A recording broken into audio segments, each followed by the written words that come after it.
एक बार एक बहुत बड़ा नेता एक साधु के छोटे से आश्रम में गया। वो साधु के बारे में बहुत सुना था तो उसके मन में आया कि मैं एक बार जा करके देखता हूँ कि लोग उसकी इतनी तारीफ क्यों करते हैं। जब वो उस आश्रम में गया तो वहाँ पर एक छोटा सा कमरा था जहाँ पर एक कालीन बिछा हुआ था। वहाँ पर कुछ लोग नीचे बैठे हुए थे और साधु जी सामने बैठे हुए थे। कुछ सवाल जवाब चल रहा था। वह नेता उस आश्रम में आया और उस नेता के साथ में 4 बॉडीगार्ड भी थे और उसकी यह आदत थी कि जहाँ पर भी वह जाता था लोग अपनी जगह से खड़े हो जाते थे और उसकी तरफ देखते थे, हाथ जोड़ते थे और सर झुकाते थे। लेकिन यहाँ पर ऐसा कुछ भी नहीं हुआ। साधु व्यस्त होने के कारण उसकी तरफ देखा तक नहीं। तभी नेता को लगा कि यह मेरी बेइज्जती है और वह इस बात से गुस्सा हो गया। नेता ने थोड़ा गुस्से से साधु की बात को बीच में काटते हुए कहा कि मैं आपसे कुछ कहना चाहता हूँ। साधु ने उसकी तरफ देखा और बोला, आप थोड़ी देर रुकिए, पहले मैं इनके सवाल का जवाब दे दूं, उसके बाद मैं आपसे बात करता हूँ। तब तक आप अगर चाहे तो आप बैठ सकते हैं। बस साधु का इतना कहने की ही देरी थी। नेता का चेहरा गुस्से से लाल हो गया और फिर उसने अपना सारा गुस्सा उस साधु पर निकाल दिया। अभी तक वह नेता बहुत तमीज से आप कह करके बात कर रहा था, लेकिन अब वह तू तड़ाक पर उतर आया। नेता ने उस साधु को कहा, तुझे पता भी है मैं कौन हूँ और तू किससे बात कर रहा है? साधु ने उसकी तरफ देखा और कहा, मुझे इससे कोई फर्क नहीं पड़ता है कि आप कौन हैं, लेकिन आप जो कोई भी है, अगर आप चाहते हैं कि मैं आपके सवाल का जवाब दूं या आपसे बात करूं तो आपको कुछ देर रुकना होगा। और साधु की यह कहते ही नेता गुस्से से लाल हो गया और वही सबके सामने चीखने चिल्लाने लग गया। अब मैं तुझे तेरी असली औकात दिखाऊंगा। तूने मुझसे पंगा लेकर के ठीक नहीं किया, तुझे पता भी है मैं तेरे बारे में क्या सोचता हूँ।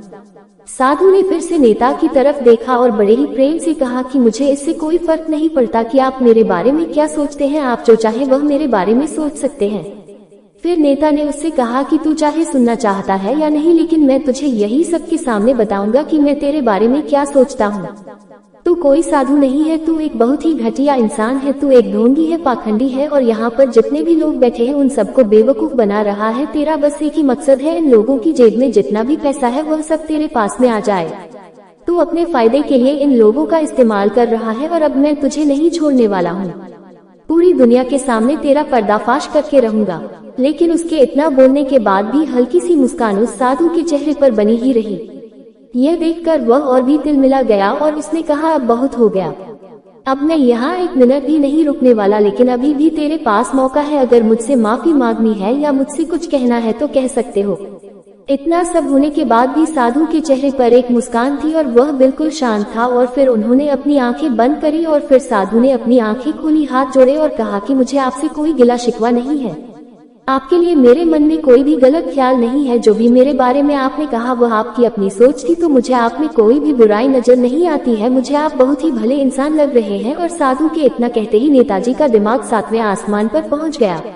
उसके चेहरे पर एक अजीब सी खुशी थी, क्योंकि उस साधु ने वही कहा जो बाकी सब लोग उस नेता को कहते हैं। और वह खुशी खुशी उस आश्रम से अपने घर की तरफ चला गया और जाकर के अपने पिताजी के साथ में बैठ गया।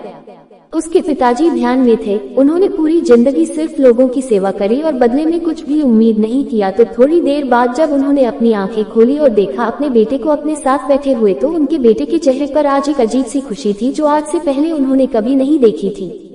फिर उसने एक एक करके सब कुछ बताया कि आज क्या हुआ, किस तरह से वह आश्रम गया और वहाँ पर क्या हुआ, उसने क्या कहा और साधु जी ने क्या कहा। जब उसके पिताजी ने पूरी बात सुनी तो थोड़ा सा मुस्कुराए और अपने बेटे को देख करके बोले कि उन्होंने तुम्हारी तारीफ नहीं करी, क्योंकि उन्होंने वह नहीं कहा कि जो तुम हो, उन्होंने वह कहा कि जो वह खुद है। और तुमने जो भी कुछ उनको कहा वो नहीं कहा कि जो वो है, बल्कि तुमने वह कहा जो तुम खुद हो।